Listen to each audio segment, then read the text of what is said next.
কৃষকদের স্বার্থ রক্ষায় সর্বাধিক গুরুত্ব দিয়েছি। এই কার্ডের মাধ্যমে কৃষক একদিকে কৃষি সংক্রান্ত হালনাগাদ তথ্য পাবেন, অপরদিকে সরকারের কাছ থেকে পাবেন আর্থিক এবং অন্যান্য প্রয়োজনীয় সহযোগিতা।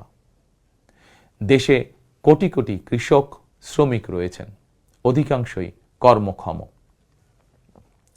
কর্মক্ষম কৃষকদের জন্য একদিকে যেরকম কর্মসংস্থান প্রয়োজন, অপরদিকে প্রয়োজন তাদের শ্রমের ন্যায্য মজুরি এবং নিরাপদ কর্মপরিবেশ।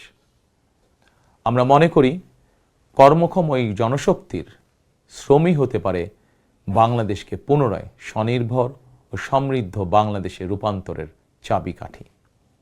এ কারণেই আমরা বলি, করব কাজ, গড়ব দেশ, সবার আগে বাংলাদেশ।